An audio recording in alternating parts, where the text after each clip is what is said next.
At the nursing home, everyone passed me by as if I were just another chair in the corner, until the day a yellowed piece of paper slipped from my pocket. No one imagined that this forgotten document held a story powerful enough to change not only the way they saw me but also the way I saw myself. In that moment, I discovered it's never too late to be heard. My name is George Whitaker, and I am 8. For the last 6 years, I have been living at St. Mary's Care Home on the outskirts of Leeds. It is a quiet place, tucked away from the traffic of the city, with red brick walls and gardens that once promised peace to those who came here. When I first arrived, I thought it might be a temporary chapter, a stop before something brighter. But months turned into years, and now this home has become my entire world. People imagine care homes as places of constant attention, where nurses bustle about and residents chat away like old friends in a tea shop. The truth is less cheerful. We are more like forgotten furniture, kept, polished and upright, but rarely used, rarely valued. The staff here are not cruel. They are simply too busy, too stretched, running from one duty to the next. They speak to us only in brief sentences, measured out like medicine. George, here's your tea. George, it's bath time. George, are you ready for your pills? I hear my name often, yet almost never in conversation, never in curiosity, never as though I were more than a body to be maintained. I am invisible, not because no one sees me, but because no one looks beyond the surface. The halls of St. Mary's echo differently depending on the hour. In the morning, there is a rush of clattering breakfast trays and nurses calling over each other. In the afternoon, the building settles into silence, broken only by the occasional cough, the shuffle of slippers, or the faint hum of a television left on for company. In those quiet hours, when the world outside is alive with workers, children, and traffic, our world shrinks to nothing but corridors and closed doors. My room faces a small garden where roses grow in orderly rows. I watch the seasons change through that window. Buds in spring, full bloom in summer, a burst of fire in autumn, and finally, the bare stems standing like bones against the snow. Each season feels both endless and fleeting. Time is strange here. Days are long, but years vanish before you realize they are gone. The other residents rarely speak to me, and when they do, it is only in passing. Some are too deep into their own fog of memory loss to hold a conversation. Others form little cliques, gathering around the television or whispering in corners about family visits. I am not part of those circles. I used to try. Once I joined a bingo night. I offered to read aloud when the volunteers came. I even tried to share a story about my younger days in New York. But faces glazed over, attention drifted, and eventually someone said, "Oh George, you do go on." That sentence stung more than they realized. After that, I stopped trying. There is a particular pain in being ignored when you have lived a long life. Inside me are decades of stories, of laughter, of mistakes, of travels across oceans. Yet here, I am reduced to a chair by the window, a plate at the table, a file in the nurse's cabinet. No one asks who I once was. They assume I have always been this old man with thinning hair and a tremor in his hands. They do not see the boy who played football in the streets of Leeds, the young man who sailed across to New York in search of work, the husband who once kissed his wife under the clock at King's Cross Station. All of that is invisible, locked, away behind wrinkles and silence. Sometimes, when the ache of invisibility grows too sharp, I remind myself of a phrase my mother used to say: "We carry whole worlds inside us, George, but not everyone has the eyes to see them." She was right. The trouble is, those worlds begin to wither when they are never spoken aloud. I feel mine shrinking every day, like old photographs left in the sun until they fade. Mealtimes are perhaps the hardest. The dining hall is filled with the clatter of cutlery and the smell of boiled vegetables. Residents sit at tables in groups of 4, yet the conversations are shallow, repetitive, often about who hasn't visited this week or which dessert is served. I sit, I nod, I chew. Sometimes I imagine I am back in a cafe in Brooklyn, surrounded by noise and laughter, the air thick with the smell of coffee and fresh bagels. I used to talk for hours then, never running out of things to say. Now, I measure my words carefully, saving them like coins, because I know they may fall on deaf ears. Family visits are another reminder of invisibility. My daughter, Elaine, comes once a month if her work allows. She hugs me, brings biscuits, asks about my health. She loves me.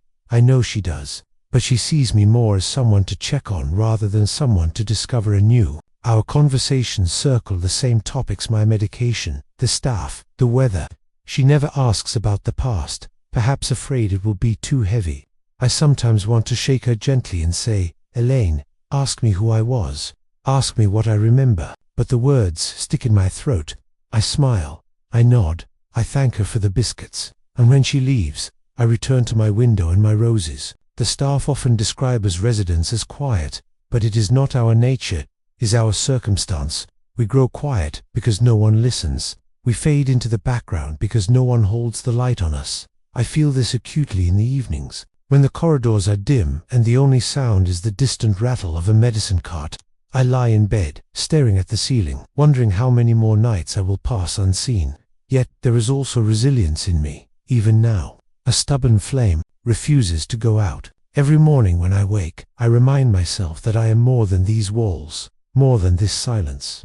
I whisper my own name, George Whittaker, to remind myself that I exist, that I once mattered, that I still do, even if the world has forgotten. I think often of a question: what does it mean to be alive if no one sees you? Is existence measured by breath and heartbeat, or by the stories we share and the connections we keep? If it is the latter, then I fear I have been half alive for years. Still, a strange part of me believes that life has its way of breaking through the silence. Perhaps one day something small will happen, a word, a gesture, a discovery that will remind others that I am here, that I have lived, that I still have something to give. Until then, I remain by my window, watching the roses, holding my stories, close like treasures in a locked chest. Yes, here in the halls of Leeds Care Home, I am forgotten, but I remember, and maybe that is enough for now. It happened on an afternoon that began like any other, quiet, grey, and unremarkable. Leeds has a way of wrapping itself in clouds, and that day the sky hung low over St. Mary's Care Home, pressing us all into a silence that felt heavier than usual. I was in my room, sitting by the window as always, when one of the care assistants, a young woman named Sarah, came in to change the sheets. She was kind enough, though often rushed. Her footsteps were brisk, her hands efficient, her eyes flicking often to the clock on the wall as though it had a claim on her. As she tugged at the corner of my mattress, my bedside drawer shifted. It was a stubborn old thing, sticking whenever I tried to open it, but Sarah pulled hard, and out tumbled a thin yellowed envelope. It slid across the floor, landing at her feet. "Sorry about that, George," she said, stooping to pick it up. But before she could, I reached out, quicker than my age usually allowed. My hand shook, but I caught the envelope first. Her eyes widened a little, perhaps surprised by my sudden urgency. "Old letters?" she asked casually. "Yes," I muttered, pressing the envelope to my chest. "Old letters."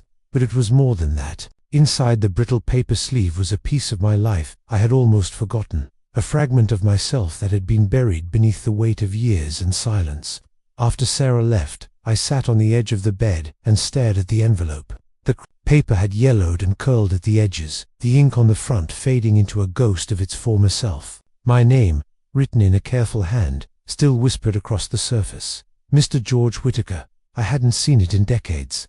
For a moment, I simply held it, afraid that opening it might shatter the fragile memory it carried. My heart thudded in my chest, louder than it had in years. I slid my finger beneath the flap. Inside was a single folded document, the paper thin as dried leaves. When I unfolded it, the smell of time, rose dust ink, and something faintly metallic, like the past itself, had been sealed inside. It was a record, a government-issued form from 1969, stamped by the British consulate in New York City. My eyes traced the lines of type, and suddenly I was young again, standing in an office in Manhattan, wearing a cheap suit, sweating under fluorescent lights. The document recorded my employment, my residency status, and, most important, my service as a volunteer during a labor strike that nearly shut down the city. There, in black ink, was the evidence of a chapter of my life I had never spoken of. Here in Leeds, I laughed, though it came out more like a cough. Imagine that proof that I had once mattered, once stood shoulder to shoulder with men and women who believed in fairness, who risked their jobs for justice. In New York, I had been part of something bigger than myself. Here, in this quiet room, I was no one. I read the words again and again, as though they might vanish if I looked away.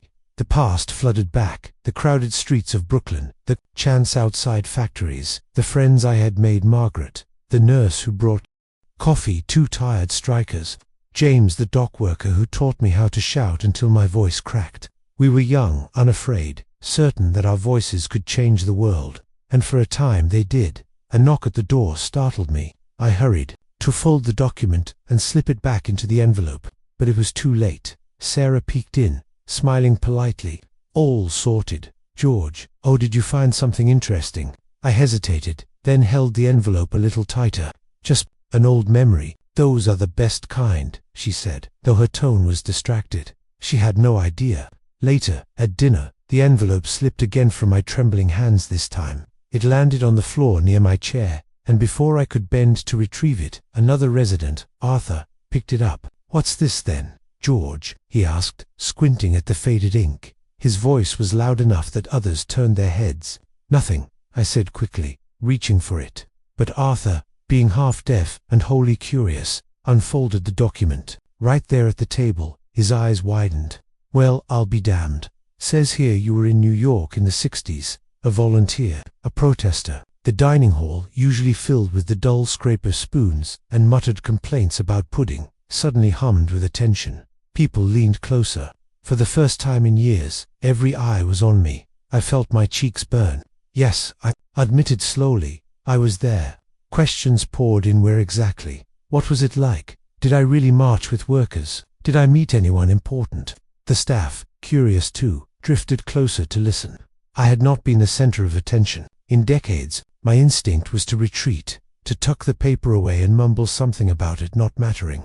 But then I saw their faces, Arthur's wrinkled brow furrowed with fascination, Sarah's young eyes wide, even Mrs. Clark, who rarely spoke, leaning forward with interest. Something shifted inside me.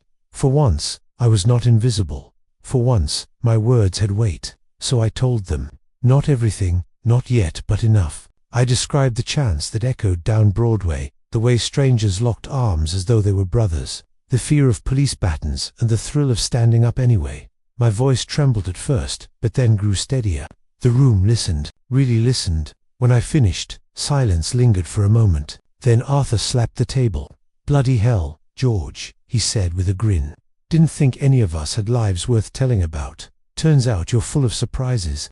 Laughter rippled across the hall, not mocking, but warm. For the first time in years, I felt the air around me lighten. The envelope, once just a relic buried in a drawer, had become a key unlocking not only my past, but also the attention of those around me. That night, as I lay in bed, the document rested on the table beside me. I stared at it in the dim light and realized something extraordinary. The world inside me had not withered completely. It was still there, waiting to be spoken, waiting to be heard, and perhaps, just perhaps, this was only the beginning. When Arthur read that document aloud in the dining hall, it was as if someone had flung open a long sealed door inside me. I hadn't thought about New York in years, not properly, not with detail and weight. But that night, as I lay in my narrow bed at St. Mary's, I could not sleep. My mind wandered back across decades and oceans, landing me squarely in the heat and noise of 1968. I was 26 then, lean and restless, with calloused hands and a hunger for more than Leeds could offer. England, in those years, felt small to me. Grey skies, predictable routines, and the steady drumbeat of factory work. I loved my family, but I wanted to see the world beyond Yorkshire. So, with nothing more than a borrowed suitcase and a few pounds in my pocket, I boarded a ship bound for America. The moment I set foot in New York Harbor, I knew I had entered another universe. The skyline rose like jagged teeth against the sky, and the streets throbbed with energy I'd never felt before. Taxis honked in chaos, steam rose from grates, vendors shouted their wares, and every corner smelled of something different: hot dogs, roasted chestnuts, diesel, coffee. Leeds had its rhythms, but New York was a storm that never ended. I rented a room in Brooklyn, a small flat with peeling wallpaper and a bed that creaked with every breath.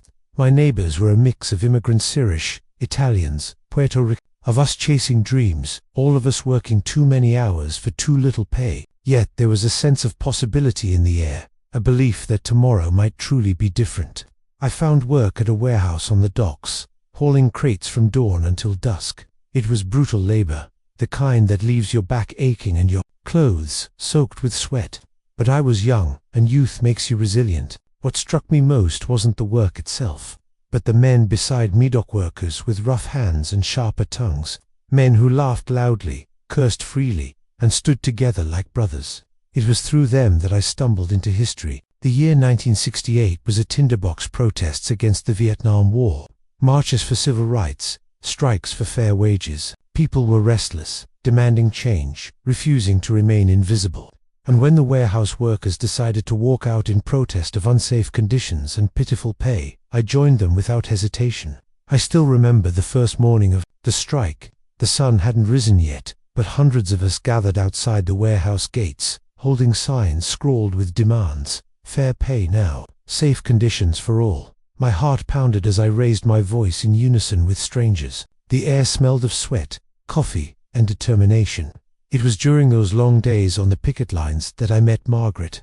She was a nurse at a nearby hospital, American-born, with auburn hair that caught the sunlight and eyes that missed nothing. She came to the strike with a thermos of coffee and a box of sandwiches, saying she couldn't stand to see men working themselves to the bone without someone caring for them. "George Wright?" she asked the first time we spoke, handing me a cup. Her accent curled differently than mine, quick and sharp, but there was warmth in it. "Yes," I said, awkwardly, not used to a woman looking me directly in the eyes. "You've got blisters on your hands," she remarked, nodding toward my palms. "You should wrap them." And just like that, she became a fixture in my life. Margaret would stop by after her shifts, tending to wounds, listening to our chants, sometimes joining in. We spoke for hours on curbsides, about everything from politics to music to what the future might hold. She dreamed of opening a clinic for immigrants who couldn't afford medical care. I dreamed of becoming someone worthy of being remembered. Together, those dreams felt almost possible. The strike was not easy. Police lined the streets, batons at the ready. More than once, we were shelved, threatened, even beaten. I still recall the sting of tear gas, the chaos of men running, coughing, shouting, but we kept returning, day after day, because there was power in standing together. One night, after a particularly violent clash, I found myself sitting on the steps outside Margaret's hospital. My lip was split, my shirt torn. She sat beside me, pressing a cloth to my mouth. "You could go back to England," she said softly. "You don't have to stay in this mess." I shook my head. "No, this matters. If I leave now, what does that make me? Just another man who ran away." She smiled then, faint but proud. "Stubborn Yorkshireman." We laughed, and for a moment, the city around us seemed too quiet. Those months changed me. I was no longer just a lad from Leeds trying to make a living. I was part of a movement, part of something larger than myself. We won some victories: better pay, safer conditions. They were small compared to the world's larger battles, but they were ours. Yet not all stories have tidy endings. As quickly as Margaret entered my life, she was gone. In the winter of 1968, she told me she had been offered a position in Chicago. She said she couldn't pass it up. It was the chance to start her clinic, the dream she had spoken of on those curbsides. "All right," she promised, pressing her hand into mine. "And if you ever find yourself in Chicago, look for me." I nodded, but I knew, even then, that our paths were diverging for good. I watched her walk away into the snow, her figure growing smaller with each step. I stayed in New York another year, but something in me had shifted. Without Margaret, without the constant fire of the strike, the city began to feel less like a storm of opportunity and more like a place that consumed you whole. By 1970, I returned to Leeds, carrying little more than a suitcase, a faded document stamped by the consulate, and memories that would haunt me for decades. Now, sitting in this care home, it astonishes me how vivid those memories still are. I can hear the chants echoing down Broadway, smell the roasted chestnuts, feel the sting of cold wind on the Brooklyn Bridge. I can see Margaret's auburn hair in the sunlight, hear her laugh cutting through the noise, and yet no one here would ever guess. To them, I am just George, the quiet old man by the roses. They don't see the boy who once crossed an ocean, the man who shouted until his voice cracked, the dreamer who once believed in revolutions. But perhaps that is changing. Perhaps that slip of an envelope was not an accident, but a reminder that stories left untold are not gone, only waiting. I often think about my brother, Thomas. He was only 2 years older than me, but in my memories he always seems larger, stronger, somehow more certain of himself. When we were boys in Leeds, he was the one who led the games in the street, the one who dared to climb the highest tree or swim the furthest in the river Ira. I was the shadow trailing behind him, eager to keep up, always measuring myself against him. Thomas had a way of filling a room where I was thoughtful, quiet, and hesitant. He was bold, loud, and endlessly restless. He couldn't stand still, couldn't imagine living the same life our father had, working at the mill until his back gave out, coming home every night with lungs full of dust. Thomas wanted more, and unlike me, he didn't just dream it, he chased it. I still remembered the day he told us he was leaving for Australia. It was 1956. He stood in the kitchen, tall and confident, with that spark in his eyes that meant his decision was already made. "There's work in Sydney," he said, his voice brimming with excitement. "Construction, shipping, new buildings going up every day. They're calling it a land of opportunity, and I'm not wasting my life here when the world's opening out there." Mother cried, of course. Father tried to hide his pride, though I saw it in the set of his jaw. As for me, didn't know what to say. Part of me wanted to beg him not to go, to keep us together, but another part admired him fiercely. He was doing what I could only imagine.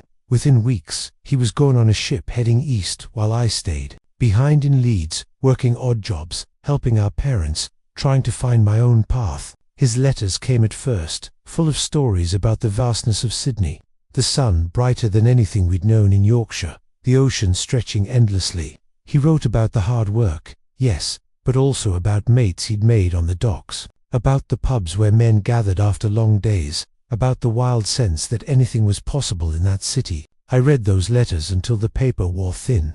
They made me proud, but they also stung. Every word reminded me that Thomas was out there living, while I remained at home, tied to the familiar. I told myself my time would come, that I would find my own adventure, and in a way, I did, years later in New York. But by then, the distance between us had already grown. The letters became less frequent. By the mid-1960s, they stopped altogether. I don't know why. Perhaps he was too busy building his life. Perhaps he felt the weight of distance, the futility of trying to bridge oceans with ink. Or perhaps this is the thought that still twists my stomach. Perhaps he felt I had failed him somehow, that I had not followed, that I had chosen the smaller life. When I was in New York in 1968, I thought of him often. The skyscrapers, the restless energy, the feeling of being swallowed by a city, it all made me wonder if Thomas was feeling the same halfway across the world. Did he stand on the shores of Sydney Harbour, looking at the unfinished opera house, and think of me? Did he wonder if I had found my own place in the world? I never found out. Years later, after I had returned to Leeds, I tried to track him down. I wrote to an old address from one of his letters, but the envelope came back marked "Return to Sender." I asked around neighbours, distant relatives, but no one knew. It was as if he had vanished into the vastness of Australia, swallowed whole by a country that promised everything and revealed nothing. Mother died still hoping for a letter. Father never spoke of him again, though I sometimes caught him staring out the window as though expecting Thomas to appear at the gate. As for me, I buried the ache under work, marriage, and the daily duties of living, but it never left me. The silence between us grew heavier with every year, until it became a kind of grief all its own.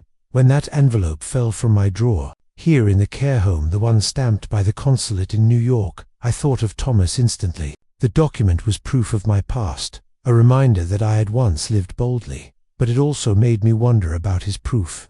Did he leave behind records in Sydney papers with his name, his work, his life etched in ink? Did someone, somewhere, open a drawer one day and find a trace of him? Sometimes, late at night, I imagine what might have happened if I had gone with him. I picture us standing side by side on the deck of that ship, two Whittaker boys chasing the horizon together.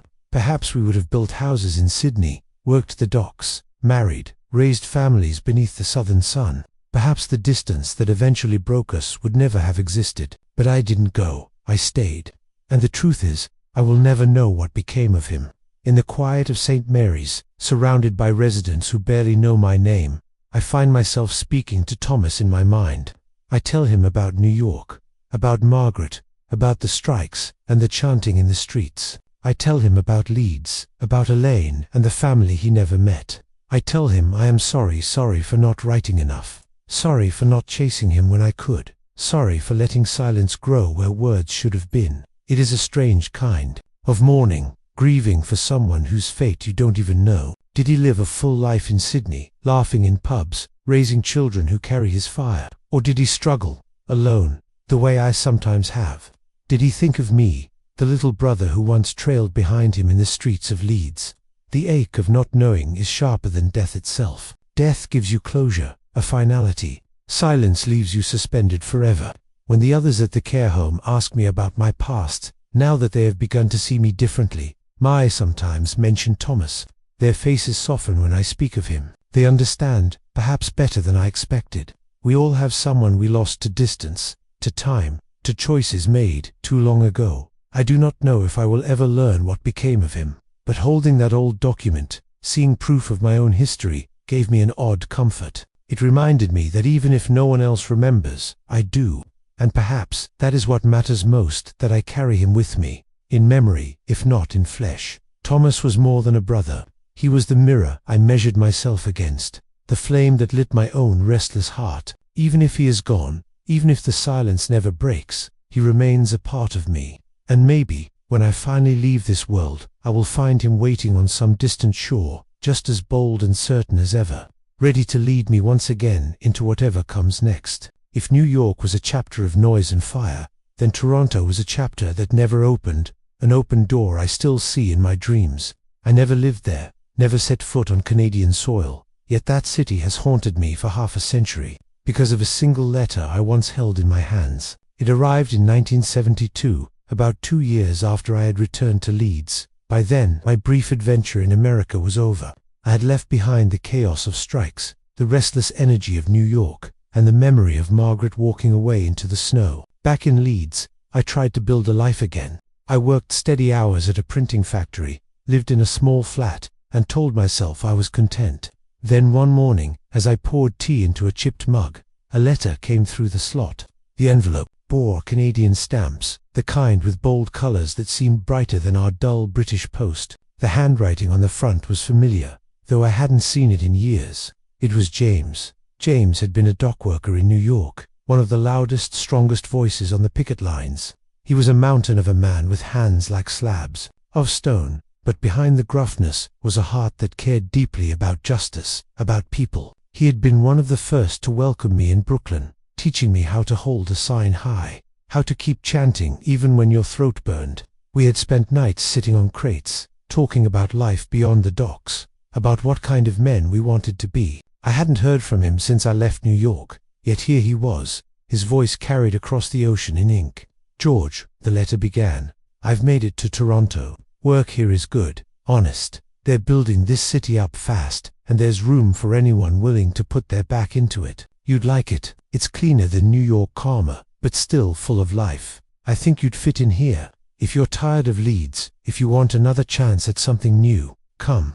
There's work for you. There's space here for men like us. I'll help you get settled." I read the letter 3 times in a row, my hands trembling. Each sentence seemed to glow. Another chance, another life. That entire day, I walked around Leeds in a daze. The factory clanged and groaned around me, but my mind was thousands of miles away, picturing wide Canadian streets, new buildings rising into cold skies, the promise of a future unspoiled by past mistakes. That night, I spread the letter on my small kitchen table and stared at it.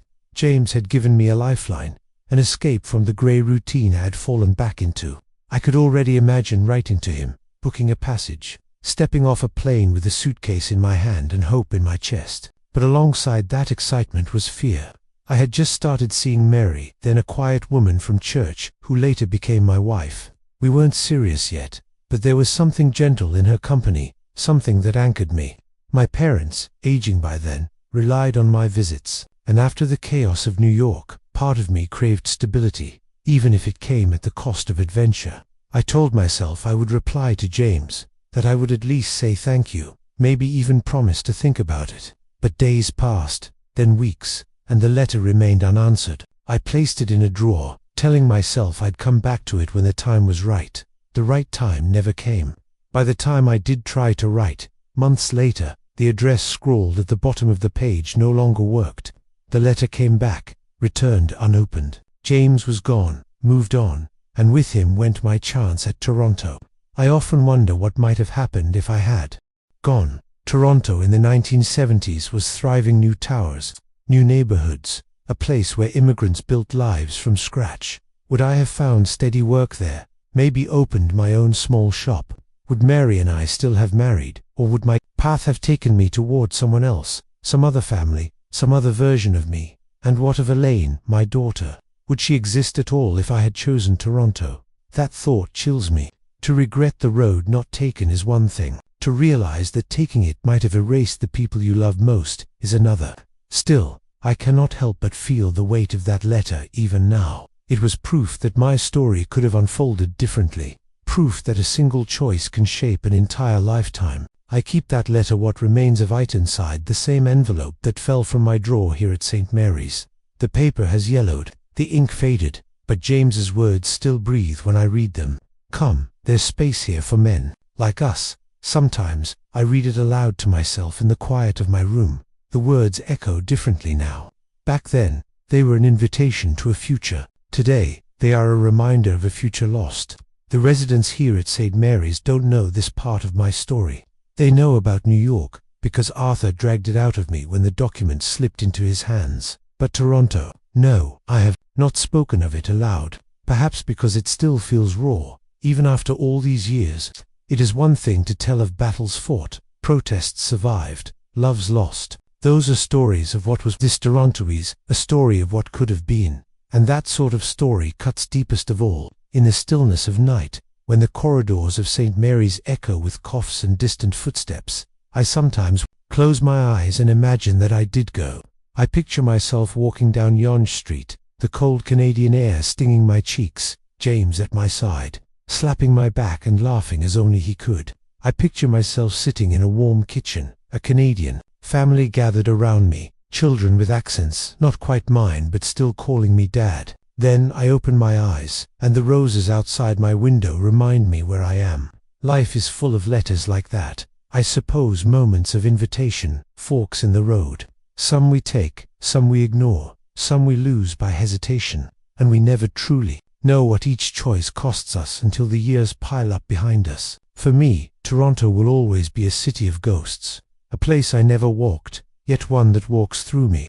A reminder that even the smallest act, picking up a pen, posting a reply, can alter the shape of an entire life. When that old envelope slipped from my drawer and landed on the polished floor of St. Mary's, I felt the world tilt. To the others, it looked like nothing more than yellowing paper, an artifact of no consequence. But to me, it was a shard of my soul, pressed flat between brittle fibers. Arthur, with his curious hands, had scooped it up before I could protest. His eyes flicked across the faded ink, and he let out a low whistle. "George," he muttered, "this isn't just a letter, this is history." The room fell silent. Even Margaret here at the home, not the one from New York, leaned forward. Her knitting needles paused mid. For years, most of them had ignored me. I was the quiet one, the man who kept to himself, who spent more time gazing out the window than speaking at supper. But now, suddenly, they were all looking at me. I reached out and took the letter back, my hands trembling as I folded it closed. "It's just something old," I said, though my voice cracked. But Arthur pressed. "No, George, this is part of you. You can't just tuck it away." He was right. I had hidden the letter for decades, too afraid of what it represented. It wasn't simply James's invitation to Toronto. No, tucked within that same envelope was another sheet, one I had never shown anyone, not even Mary, not even Elaine. It was a contract of sorts, a legal document from 1972, bearing the stamp of the Canadian government. James had slipped it in, almost as an afterthought, a gift of possibility. It was a pre-approved work permit, something he had arranged through a union contact before I'd even agreed to go. My name was typed clearly across the top, George William Harper. A place had been carved out for me in Toronto, a position waiting in construction, a pathway to residency. I remember the first time I unfolded it, alone in my Leeds flat. My breath had caught in my throat. James hadn't just invited me, he had built me a bridge. All I had to do was walk across. I hadn't. That was the secret. That was why the paper burned like fire whenever I touched it. It wasn't just a letter of friendship, it was proof of my cowardice, proof that I had once been offered a whole new life and had turned away. Here, at St. Mary's, that truth came spilling out. Perhaps it was the weight of age, or the way the others stared at me with unblinking eyes. Perhaps I was tired of holding it alone. I told them everything. About James, about Toronto, about the work permit folded neatly beside his words. I spoke of my hesitation, of how I had tucked it away in a drawer and never replied. As I spoke, I expected laughter, maybe scorn. But instead, the room grew softer, almost reverent. Margaret's needles clicked once, then rested in her lap. She whispered, "We all have our Torontos." Her words struck me. Around that table sat people who, like me, had lived long enough to carry regrets like stones in their pockets. Florence, who once dreamed of nursing in London but never left her village. Arthur, who passed on a chance to travel with the RAF because his mother begged him to stay. Even quiet Samuel, who rarely spoke, nodded knowingly, as if his silence concealed entire countenance of missed chances. For the first time, I felt less alone. But what none of them knew, and what I hesitated to confess, was that I still carried guilt, not only for myself, but for James. Because I never replied, because I let silence stand where friendship should have, I lost him. To this day, I don't know what became of him. Did he thrive in Toronto, building towers that still stand? Did he marry, raise children, grow old, with laughter echoing around him? Or did he struggle, wondering why his old comrade in Leeds had never written back? That question gnaws at me still. The document, fragile as it is, holds more than ink. It holds the weight of unspoken words, of letters never sent. When Arthur called it history, he wasn't wrong. But it isn't the kind of history written in books or taught in classrooms. It's personal history, the kind that lives in the shadows of ordinary lives, shaping us as powerfully as wars or revolutions. Later that evening, I sat alone in my room with the envelope spread across my lap. The others had gone to bed, but sleep was far from me. I traced the faded stamp of Canada with my finger, the edges frayed now with time, and I asked myself, not for the first time, why did I never go? Fear was part of it. Yes, fear of failing, fear of leaving behind the familiar. But deeper than that, I think I was afraid of losing myself. In New York, I had already felt adrift, pulled between who I was in Leeds and who I was trying to become abroad. Toronto would have demanded another reinvention, another leap into the unknown, and perhaps I wasn't brave enough. As I turned the document over, a strange thought struck me. What if this paper wasn't only a reminder of regret? What if it was also a reminder of choice? After all, every life we live is built on the choices we did make, as much as the ones we didn't. Without Toronto, I stayed in Leeds, I met Mary, I raised Elaine, I built a life that, though imperfect, was mine. If I had chosen differently, I would not be sitting here, telling this story. Perhaps that is the secret of the document, that it proves my failure, but that it proves my humanity. To live is to choose, and to choose is always to lose something, even as you gain. I folded the paper gently and placed it back in its envelope. Then I slid it under my pillow, as if keeping it close might finally ease the ache. The next morning, Florence asked me at breakfast if she might read it again. Not to pry, she said softly, but because it makes me remember I'm not alone in wondering what could have been. I nodded, and for the first time in 50 years, I let another person hold it without shame. As she read aloud James's words, the dining hall seemed to shift. For a moment, the smell of porridge gave way to the scent of cold Canadian air, the walls of St. Mary's melting into imagined skylines. And though I will never walk the streets of Toronto, it felt as though, in that instant, I had. That is the strange power of old documents. They are not dead. They are living echoes, pulling us into worlds we might have lived, reminding us that every path not taken still leaves footprints in our hearts. So when the others ask me now about the paper, I don't hide it. I tell them it was my Toronto, my lost chapter. And in their eyes, I see their own chapters flickering back, silent regrets, secret dreams. Together, in this quiet home where so much feels forgotten, we keep those hidden histories alive. And that, perhaps, is the true secret of the document. Not that it bound me to regret, but that it bound us all together, reminding us that behind every wrinkled face lies an untold novel, filled with letters never sent and lives never lived. For years, I had lived in St. Mary's as though I were a shadow. I ate my meals at the same corner table, walked the same narrow corridor to the garden bench, and shuffled back to my room each evening without leaving so much as a ripple on the surface of the home. The nurses were kind enough but brisk, their smiles trained and fleeting. The residents were polite but distant, absorbed in their own aches, memories, and silences. I told myself I preferred it that way. Better to be overlooked than pitied. Better to keep my stories locked away than risk sounding like a relic boring everyone with back in my day. But after the night, the letter slipped to the floor and I confessed the truth of it. Something in the air shifted. It started subtly. At breakfast the next morning, when I shuffled in with my tray of porridge and tea, Margaret waved me over. Margaret, who had hardly spoken 2 words to me in the 3 years I'd been here, saved me a seat beside her. "Come sit, George," she said, as though it had always been natural for us to share a table. Florence followed, her smile soft, but knowing. "We were just talking about Canada," she said. "None of us have ever been. Tell us more. What would your Toronto have looked like?" I sat down slowly, unsure whether this was a trick of kindness or genuine interest. But the way their eyes held mine told me it was real. They weren't humoring me. They wanted to hear. So I spoke. Not of regrets this time, but of imaginings. I told them how I pictured the skyline rising, cranes swinging high above, the smell of steel and wet concrete. I told them of snow, more snow than a Yorkshireman could fathom, piling on the sidewalks and glinting under lamplight. I told them of James, always grinning, always certain, his voice carrying above the din of a pub. And they listened, truly listened. That was the beginning.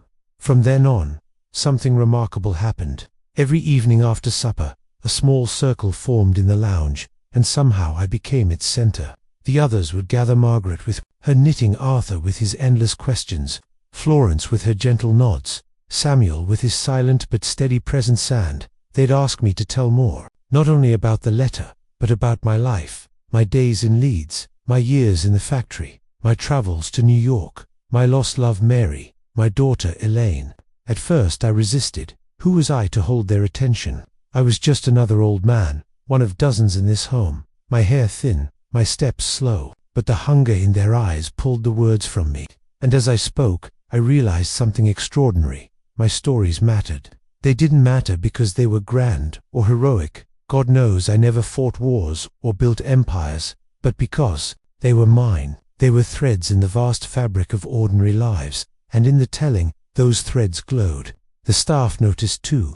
Nurse Williams, who usually hurried past with medication trays, paused one evening to linger by the lounge door. She listened to me recount the night I first met Mary at a village dance, how she wore a blue dress, and laughed at my clumsy steps.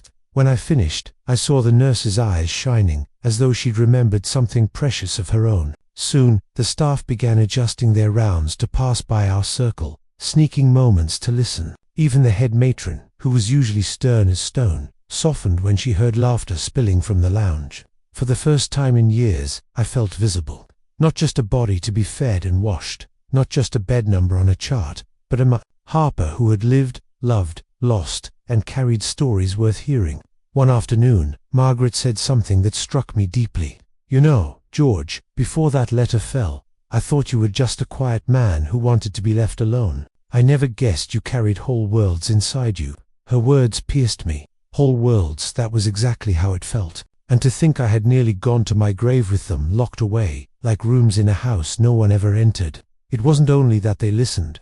It was what happened when they began to share in return. My stories unlocked theirs. Arthur confessed how he had once dreamed of being a pilot, but stayed behind to care for his widowed mother. Florence spoke of a painter she had loved in Brighton, whom she never married because her father disapproved. Margaret told us of her brother lost at sea, and how she still wrote his name in the margins of her Bible. Even Samuel, quiet Samuel, whispered once about a music hall in Manchester, where he had played the trumpet until his fingers stiffened. Our circle became something sacred. We were no longer a group of forgotten elderly residents, waiting for time to run out.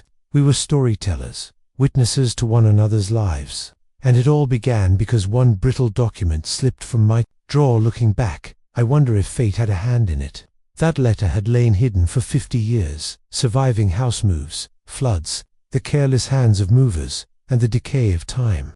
Yet it fell in that moment, in that place, as though it knew I needed to be seen before the end. The transformation in the home was undeniable. The staff noted a change in morale, not just in me, but in all of us. There was more laughter at mealtimes, more chatter in the corridors. Residents who had once sat silently in their armchairs now drifted toward the circle, adding their voices, their memories, their regrets and joys. I began to look forward to each evening, polishing small memories to share, the way one might polish a stone until it shines. And in return, I gathered gems from others, carrying them like treasures in my mind. It dawned on me that this was perhaps the greatest gift of the letter, not the life I never lived, but the connection it created here and now. In opening my story, I opened a door for others. And perhaps that is what all of us in St. Mary's had been yearning for without knowing it. Not medicine, not comfort alone, but witness. Someone to look at us and say, yes, you lived, and it mattered. On one particularly quiet night, when the others had drifted back to their rooms, Arthur lingered beside me. He placed a hand on my shoulder and said, "George, you gave us back our voices. Do you see that?" I nodded, though tears blurred my sight, because I did see it. And for the first time in many years, I also saw myself. I wasn't invisible anymore. I wasn't forgotten. I was George Harper, teller of stories, keeper of memories, the man who carried Toronto in a letter but found belonging here. In this circle of listeners at St. Mary's, that was the day they finally listened. And in their listening, they gave me back my life.